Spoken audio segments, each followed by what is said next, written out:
بسم الله الرحمن الرحيم، والصلاة والسلام على رسوله الأمين وعلى آله وصحبه أجمعين ومن تبعهم بإحسان إلى يوم الدين. أما بعد،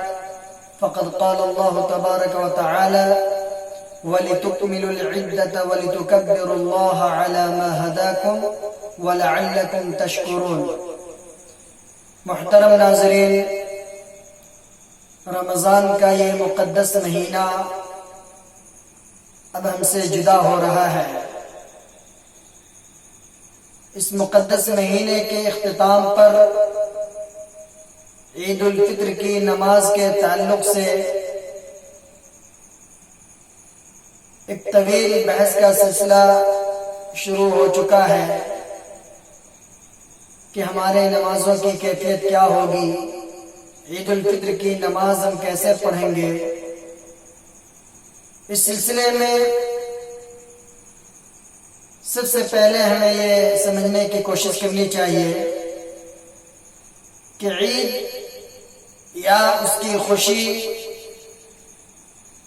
ان لوگوں کے لیے ہے جن لوگوں نے رمضان المبارک کی عظمتوں کو سمجھا ہے،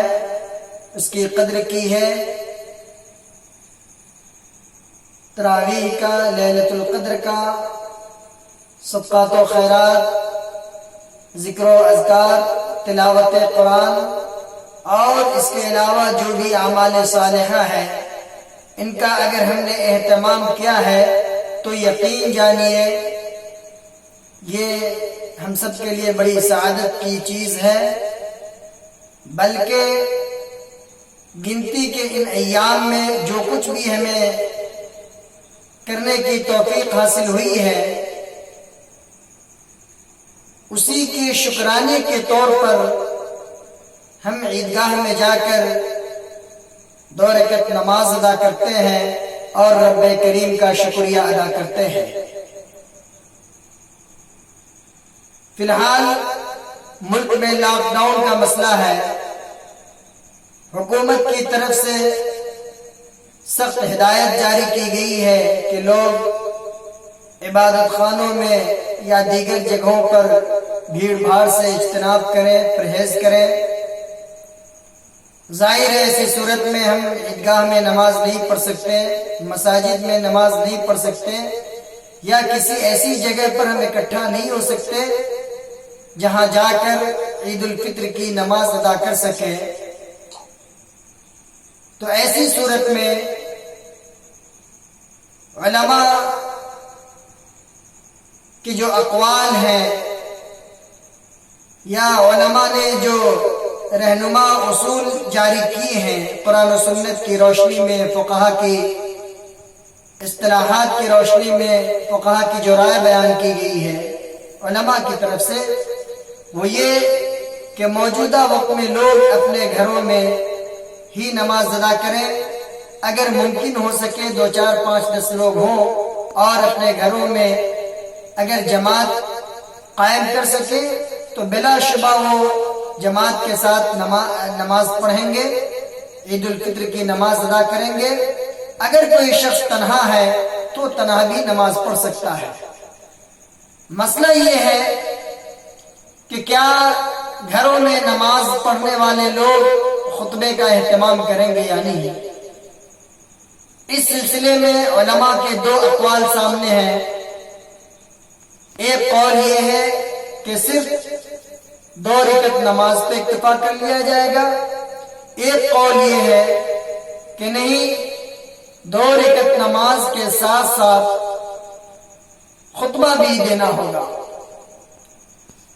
اس سلسلے میں میرے ناقص علم کے مطابق اور علماء کے اقوال اور ان کے دلائل کو دیکھتے ہوئے جو چیز محسوس ہو رہی ہے وہ یہ، چونکہ شریعت میں وسعت کا معاملہ ہے، وسعت کی گنجائش ہے، بجائے اس کے کہ کسی مسئلے کو ہم اپنے اوپر شاق بنا لیں، مشکل سے مشکل ترین بنا لیں، اس سے بچتے ہوئے اگر کوئی شخص نماز قائم کرتا ہے، جماعت قائم کرتا ہے اور 2 رکعت نماز ادا کرنے کے بعد اگر خطبہ دینے پر قدرت رکھتا ہے تو بہتر یہ ہے کہ وہ شخص خطبہ دے، اور اگر کوئی شخص خطبہ دینے کی اہلیت اپنے اندر نہیں رکھتا ہے، صلاحیت نہیں رکھتا ہے، تو ایسا شخص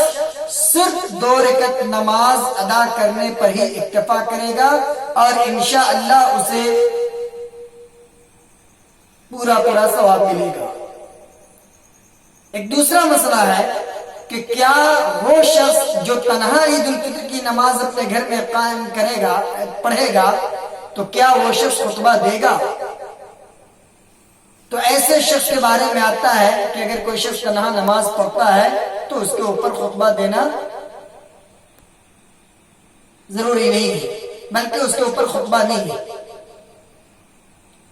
اب یہ سوال پیدا ہوتا ہے کہ ہم اپنے گھروں میں کیسے نماز پڑھیں گے؟ نماز عید الفطر کا طریقہ کیا ہوگا؟ تو ہم یہ جان لیں کہ 2 رکعت نماز جو ہم قائم کریں گے، سب سے پہلے تکبیر تحریمہ یعنی اللہ اکبر کہتے ہوئے ہم نیت باندھ لیں گے، اپنے دونوں ہاتھوں کو سینے پر باندھ لیں گے۔ اس کے بعد دعائے استفتاح سبحانک اللہم و بحمدک و تبارک اسمک و تعالی جدک و لا الہ غیرک جو دعائے ثنا ہے اس کو پڑھیں گے۔ اس کے بعد 7 مرتبہ اللہ اکبر اللہ اکبر اللہ اکبر اللہ اکبر اللہ اکبر اللہ اکبر اللہ اکبر کہہ کر کے اعوذ باللہ من الشیطان الرجیم بسم اللہ الرحمن الرحیم پڑھ کر کے سورہ فاتحہ پڑھیں گے، اور اس کے بعد کوئی بھی سورت اگر یاد ہے اس سورت کو ہم پڑھ لیں گے۔ اسی طرح دوسری رکعت کے لیے جب ہم اللہ اکبر کہتے ہوئے کھڑے ہوں گے تو کھڑے ہونے کے بعد 5 مرتبہ تکبیر زوائد کا اہتمام کریں گے۔ 5 مرتبہ اللہ اکبر اللہ اکبر اللہ اکبر اللہ اکبر اللہ اکبر کہنے کے بعد پھر بسم اللہ پڑھ کر کے سورہ فاتحہ پڑھ کر کے کوئی سورت اگر یاد ہو تو اس کو پڑھ لیں گے۔ ویسے عیدین کی نماز میں مسنون جو سورتیں پڑھنی ہے، پہلی رکعت میں اقتربت الساعة وانشق القمر، پہلی رکعت میں قاف القرآن المجید، اور دوسری رکعت میں اقتربت الساعة وانشق القمر، یا پھر پہلی رکعت میں سبح اسم ربک الاعلی اور دوسری رکعت میں هل اتاک حدیث الغاشیہ پڑھیں گے۔ اگر یہ صورتیں کسی کو یاد نہیں ہے اور اس کے علاوہ کوئی دوسری صورت یاد ہے تو دوسری صورت بھی پڑھ سکتا ہے، اس میں کوئی حرج نہیں ہے۔ اس کے علاوہ جو ملکی حالات ہیں اس تناظر میں ہمیں اس بات کا مکمل طور پر خیال رکھنا ہوگا کہ ہم بھیڑ بھاڑ سے اپنے آپ کو بچائیں، حکومت کی طرف سے جو ہدایات جاری کی گئی ہیں اس کا مکمل اہتمام کریں۔ عید کی خوشی میں ہم اپنے پڑوسیوں پر بھی نظر رکھیں، ہمارا کوئی پڑوسی اگر بھوکا ہے، نانے شبینہ کا محتاج ہے، یا اس کے بچے اگر عید کی خوشیوں میں شامل نہیں ہو پا رہے